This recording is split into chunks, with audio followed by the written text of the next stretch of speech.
Alright, guys. Pantheon. The only real mechanic difference is Night Hunter. Night Hunter is the mechanic from Sire Denathrius, which is back. Essentially, the four ritualists and the four seed, when they spawn, they're protected by a shield which prevents them from taking damage, or for the seeds, it prevents them from being healed. Four players are going to get marked by the Sire Denathrius Night Hunter Red Beam. When that happens, you basically have to go behind the got to go behind the assigned Night Hunter.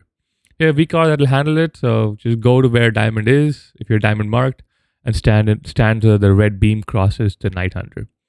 Remember, the red beam has the same mechanic as Trident where it does a bunch of damage. You will use a defensive. You will always save your personal defensive for Night Hunter. After Night Hunter is cast, then you can use it whenever. Because it does a ton of damage. The Ritualist and the Seed does count as one soaker. But like guys, if you're a range and you see this go through, just go stand in it. Help your buddy not die. We don't need more than 2 or 3 soakers. Actually, even just one soaker does it if the Night Hunter target pops a defensive. So the actual strat is going to be the Warlock is, for example, the Warlock is going to go stand here, use a defensive, and maybe another player stand in the red line.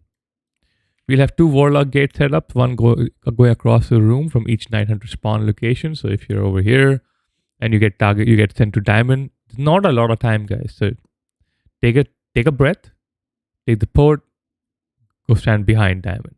Okay. Melee, is the melee stack. It doesn't matter. It's going to get lined through. Try to avoid standing in overlapping red beams because that does a ton of damage. It'll kill you. We are going to kill the 4 set of ritualists in phase 1, and we're going to break the 4 set of seeds in phase 2. We're going to ignore the second set of ritualists and the second set of seeds in phases 1 and 2. In phase 3, same thing. We're going to break the first set of ritualists and seeds. In phase 3, the ritualists and the seeds will spawn at the same point. I'm going to use whatever seeds. They will overlap in phase 3. Mechanic doesn't really change. You just have overlapping rituals and seeds.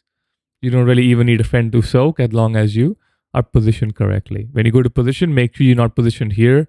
Make sure you're positioned in a way where the red line goes through both the seed and the Night Hunter. If you're an individual player, the only way you can wipe us in this fight is getting assigned a break and then fucking up the break. So when the break happens, you need to stop and focus completely on just dealing with the break. All right. Other than that, it's burn boss. Depending on the DPS, we may or may not need to stop DPS at some point, but we'll play that by ear. The first for CDs, we're going to save CDs for the first set of ritualists in phase 1. They spawn at approximately 12 seconds in. Approximately 12 to 14 seconds on this log is when they start casting Necrotic Ritual. P2, we're going to save our 3 minutes for all of P2. Nothing important happens in P2. For P3, we're going to lust when the first set of ritualists spawns in P3. Same thing, approximately 12 to 14 seconds at the beginning of P3. Then we lust and kill it. Kill assignment, melee, you're of course going to cleave this one down.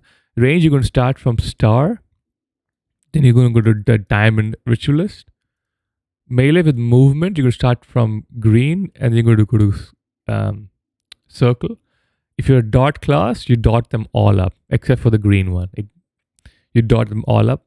Range, any spread cleave is big. Spread cleave is huge on this fight. Mod, you're crippled a little bit with the wheelchair class, so just stay on the ritualist here and then stay on the boss the entire time. Phase 2, the only thing here is Hand of Destruction, that it just done a ton of damage. For Hand of Destruction tanks, we want to make sure 10 seconds before Hand of Destruction goes off, we move the bosses.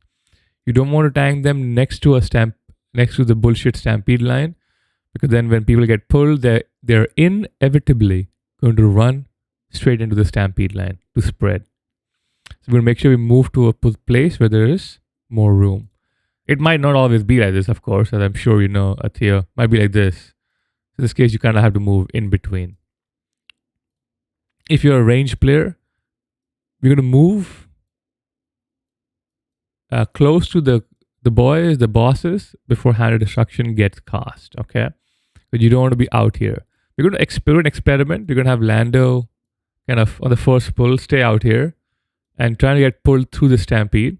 I want to see what happens. Like if the stampede knock up, if it just keeps you here and prevents you from getting pulled in, or do you like get pulled in and then you get knocked up and then you get fucked?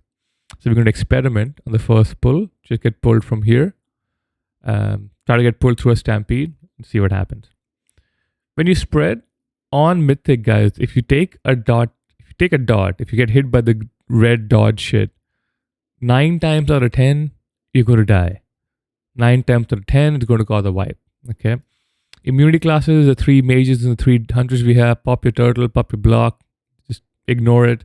Everybody else, just live. We're going to have a roar running. We're going to have a wind rush on the boss for the Hand of Destruction.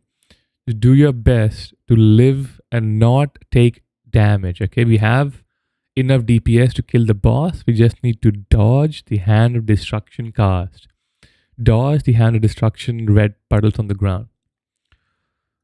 Finally, for kicks, you're going to have a kick rotation on each ad. So on War for Gloom Bolt and on Renewal for Bolt of Renewal. You're going to use the Weak Aura for an interrupt rotation. Jimmy and Dan, you're going to have interrupt backup during the winds cast when the melee and the tanks may not be in range. Okay, you're going to be on backup duty. For tanks, the frontal on renewal here. Okay, the circle rotating frontal. About 5 seconds prior to the frontal is getting cast, you're going to move renewal so it's a little bit outside or away from Denathrius. Melee, you can keep doing damage to do Denathrius. This is so the frontal, because the frontal always spawns in front of the boss. She does do this weird spinning thing sometimes, and it's a bit inconsistent, but we're going to try to bait it by having it stay on the tank, which seems to be what happens most of the time. But anyways, move the Night Fib bullshit girl a little bit away, and our Winter Queen, and then hopefully the renewal spawns here, gives the melee some time to kind of dodge inwards, and then the renewal kind of spins away from them. Melee, the Anima Storm dot really fucking hurts, so don't get hit by that. Unless you're mod, then you AMS it off. And that's really it, guys. That's the fight. So to recap, handle Night Hunters correctly. This is key. Deal with Night Hunters correctly. Use the Warlock gates. Kick rotation will be up. CDs are up here. Hand of Destruction, make sure you do not get hit by the dodge. Just remember range, when you move out, you can kind of move out further out towards like close to the stampede, give some room to melee, sort of like the sludge fist spread. So range spread far out, melee stay close in. That's it. Kill boss.